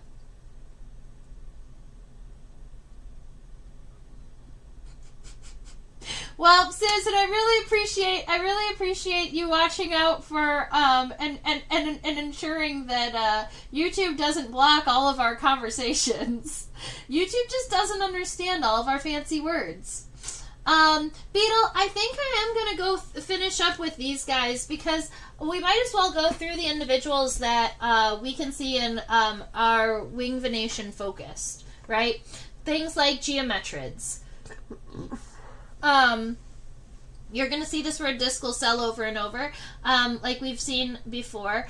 And I always preferred front wing characteristics over hind wing characteristics, although there's a couple of them that you have a hard time identifying without the hind wings. With the front wings, the M2 is always going to divide that discal cell kind of right in the center with geometrids, and you have 3 breaks coming off of the bottom of that discal cell. M3 and then the cubitus 1 and 2, they're all coming down off of that bottom one. So that is for your geometrids. Your tent caterpillars, notice that they're going to have 4 coming off of the bottom, right? That's because M2, instead of splitting the cell in half, is coming off of the bottom portion of that cell. So that it almost looks like the cubitus is 4 branched, but it's actually just that those last 2 median veins are way close down there. Oh, and don't mind my notes. I was getting slap happy too. Now, the silkworm moths are generally going to have a notch on the front of the wing and have these 2 little windowy dots. It's funny how many of them have this. Like, over and over again, you'll see these 2 little, like, clear spots on the tips of the wings.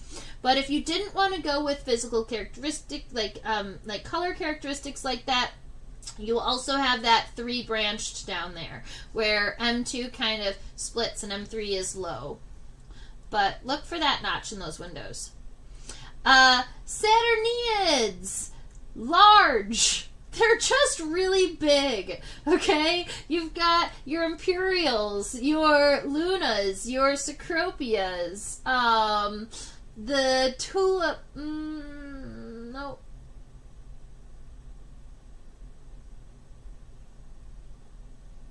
All kinds of stuff. Giant ones. If you were going to identify them, you do have to use the hind wings in giant silk moths. And the hind wing characteristic that you have to use is generally hidden under the front wing. So for giant silk moths, you actually have to flip the specimen upside down, and you want to see if the subcosta is divergent from the first radial vein. So you can see it kind of goes up before it comes back down, and that's your identification for giant silk moths.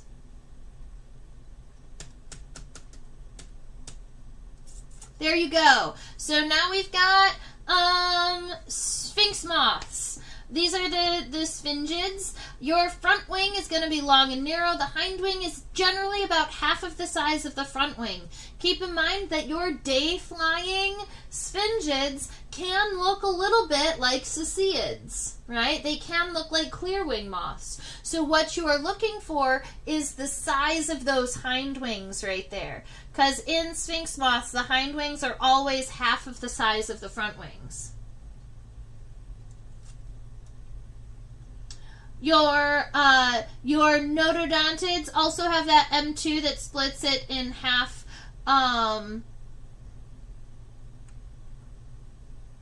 These ones were always tricky for me because they're similar to the one we saw previously. But in this case, to differentiate, let's see, it's this one? Nope. This one. To differentiate the geometrids from the one that we were just looking at, you actually have to look at the hind wing venation. At the very, very base of what you would consider the discal cell, there is this little triangle at the base of the discal cell that's created by the subcosta. And that is the difference between geometrids and notodontids. Notodontids don't have that little triangle on the hind wing.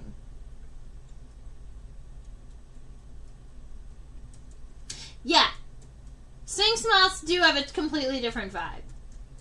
But we're trying not to go on vibes, Susan. We're trying to go on physical characteristics. M2 and M3 on your noctuids are very close together. The antennae are usually a little bit thinner on your noctuids. They don't have as large feathery antennae.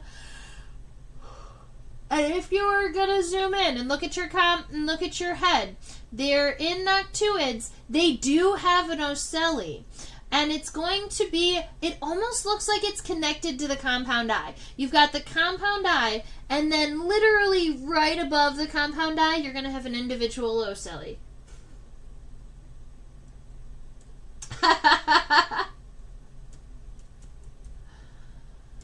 Oh. We attempt to not lead people into the dark side by going by vibes or identifying with pictures. We try our best. So the Lymantriids, they don't have any ocelli here, and so that's going to help you differentiate them between from your noctuids. And then you've got the, I think we call it the basal, I want to say it's the basal areola, but I don't think that it is. But this cell right here is significantly longer in tussock moths than in noctuid moths. So noctuid moths, you see how that's like much shorter in that hind wing there where that red arrow is? And then in here, we've got it much longer. Your tiger moths, the vibe on tiger moths, we've got most tiger moths I can describe to you in this way. The front wings are going to be black and white, all right? They're going to be all black, or they're going to be all white. They're going to be very monochrome, like not very bright. They're going to try and be kind of blendy and camouflagey. The hind wings are always going to be brightly colored. That might be bright red. That might be bright yellow. That might be bright orange. Yes, if your teacher decided to be mean, some tiger moths have completely black hind wings, but they're rare. All right? Most of them have a bright color on that hind wing, and then the color of the abdomen actually matches the color of the hind wing. So if you have a bright red hind wing, you're also going to have a bright red abdomen. And if you have a bright yellow wing, you're going to have a bright yellow abdomen. And a lot of times that abdomen also has spots that are down the center or down the dorsal line, the dorsal median line, and then on the laterals. So you're going to have black spots down the middle and then black dots down the edges. One dot on each abdominal segment. And that is most tiger moths. Now, if you wanted to go away from using the color and using wing venation, that's what we are looking at here. We've got that appearing to be four-branched, but then in the hind wing, the subcostal cell appears to start in like the middle of the discal cell. You can't see where it starts because it's formed and it's merged together, and then it splits about halfway.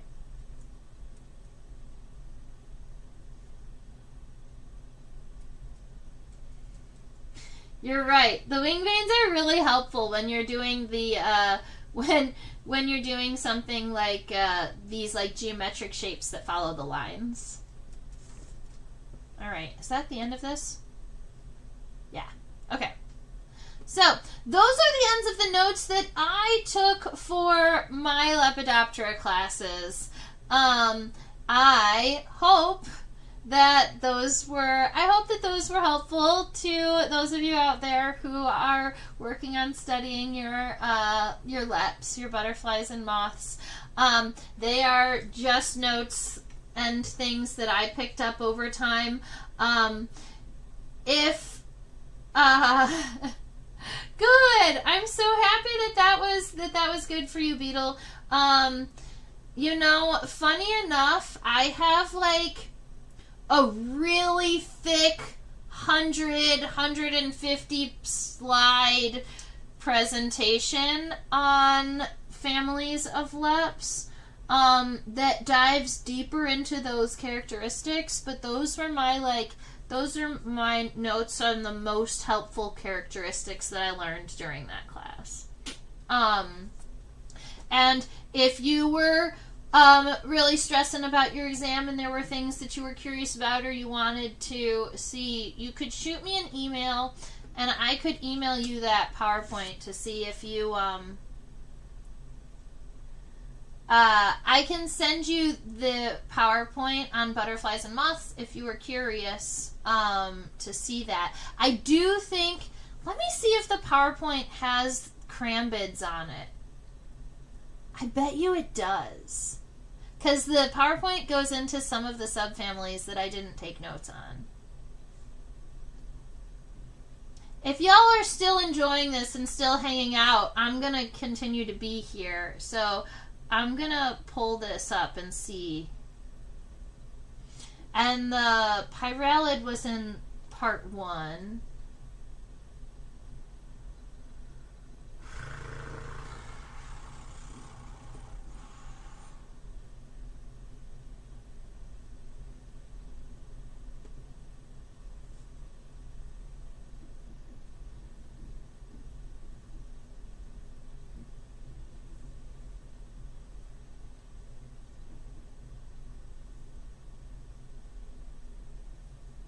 Okay, this actually might be helpful.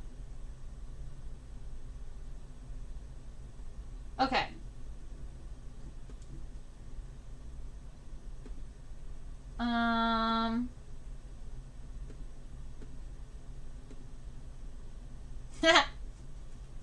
That's my ogre-faced spider that I taught some students about earlier. Sorry, it just decided to show up on the screen.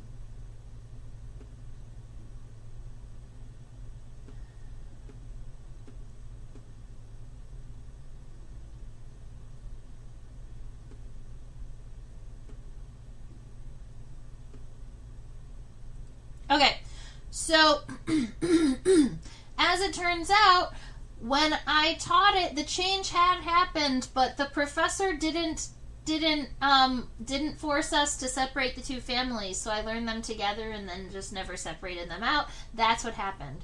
Oh, cool! Thank you!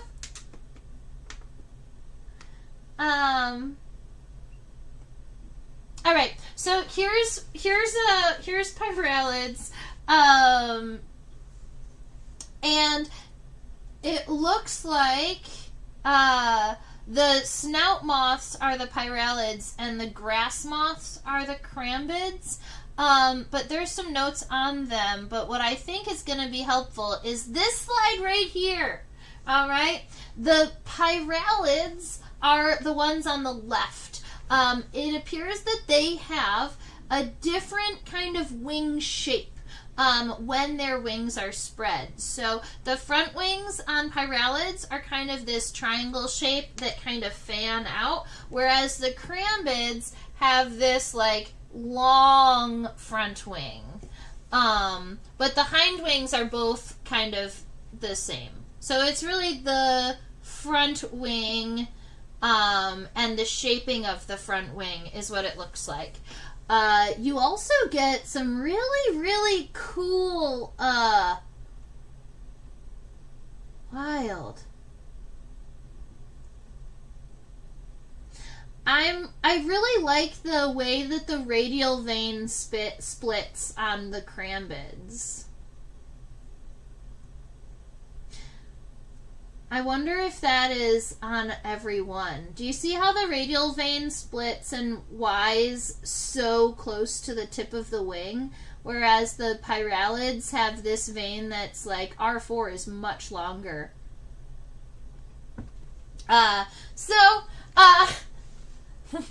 That I think is going to be helpful for you.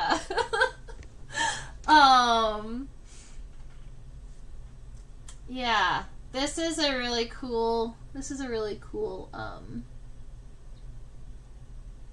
yeah, fun little snout.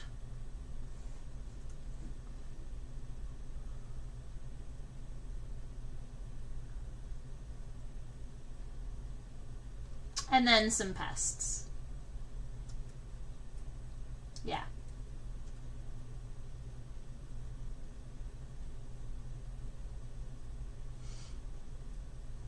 They are cute. I like the fun little snouts. Okay.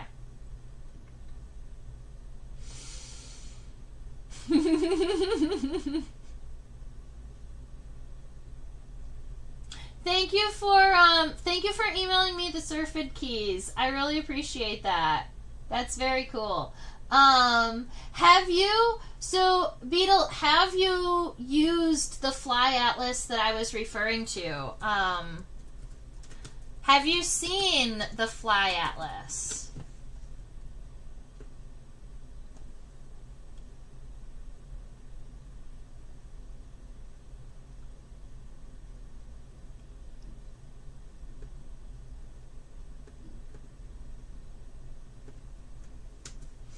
So it's by David Yeats and Anne Hastings.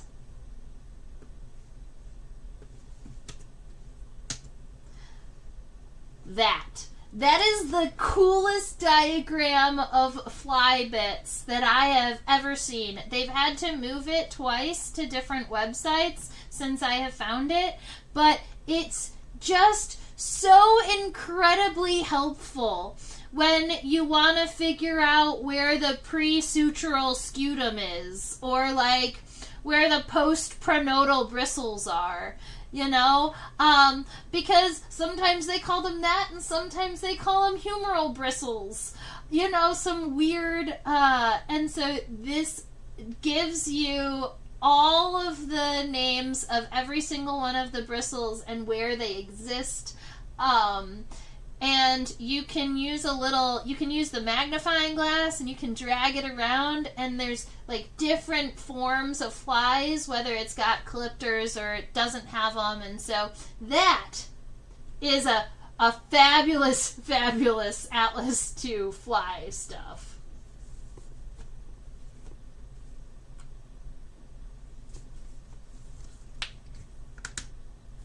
Are you doing are you working on the taxonomy of a certain group of syrphids, or are you working on syrphids as a whole?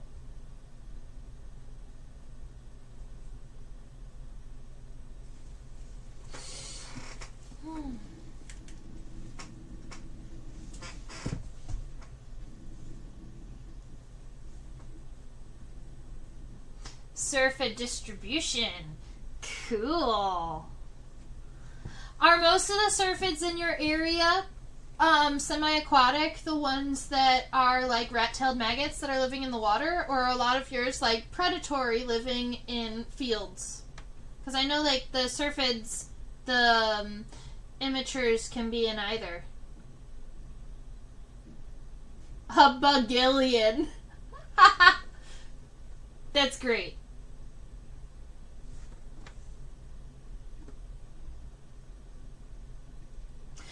Well, Beetle, if you do have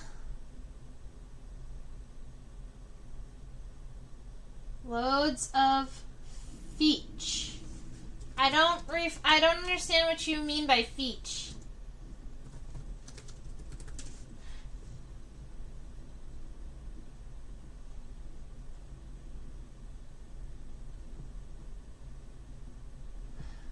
Oh, that's so exciting. Welcome to your first semester. Feel free to join us anytime.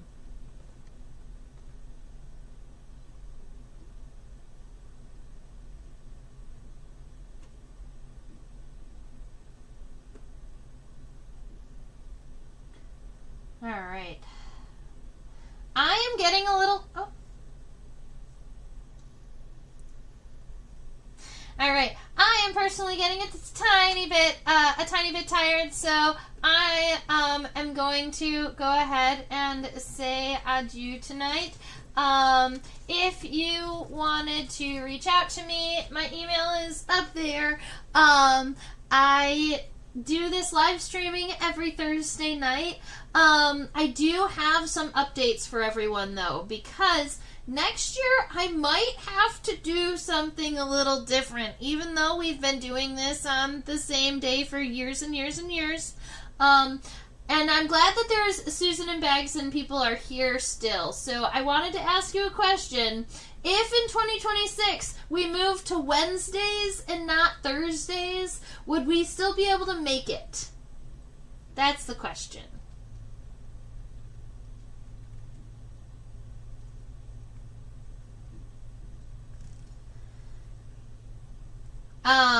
The question I'm gonna throw out there, because I'm traveling a lot next year. So this year I got to travel to 26 cities and do education and handle tarantulas with the public and do photography and collect all of the buggies, and I traveled half of my weekends this year, 26 of them. Next year I am already scheduled to travel 36 weekends and be in 35 cities. And some of that travel is going to have to happen on Thursdays and not always on Fridays. I got away with doing Fridays this year, but I'm thinking I'm going to have to do some travel on Thursdays. So there might be Thursdays that I can't do, but I will always be able to do Wednesdays. All right. So Susan says that works. Bag says that works. Beetle says that works. Okay. Sounds like a plan. So, just so that everybody knows, starting in 2026, we are flipping our live streaming to Wednesday nights rather than Thursday nights.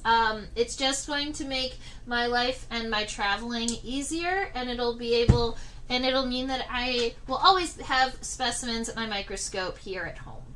So, yay. Alright, I hope that y'all have a fabulous day. I look forward to seeing everybody, everyone here next week, same time. I teach also virtually on OutSchool. If there are any kiddos in your life that you want to have kind of similar classes to this, but in Zoom and kid form, I teach on that. There is a link in the description box below, but admittedly, I think I'm also taking my classes off of platform next year and doing it all through my own personal Zoom platform. So there, I have some stuff in the works, classes that I've been planning to offer to adults for a very, very long time that I haven't been able to, that I think next year, because of the way I'm manipulating my time, I should be able to work adult classes in where we'll be able to Zoom and actually see each other. So that is in the process. Alright. Though if you did move it an hour earlier, I wouldn't complain. Same bug time, same bug channel. Woohoo! Same bug time, same bug channel. Alright. Susan, I will consider it. I wouldn't complain about it being an hour earlier either, but I do know that we have some followers over in California, and I just want to make sure I don't, schedule their time out either. I hope you all have a fabulous rest of your week. I look forward to seeing you next week, and stay buggy. Bye.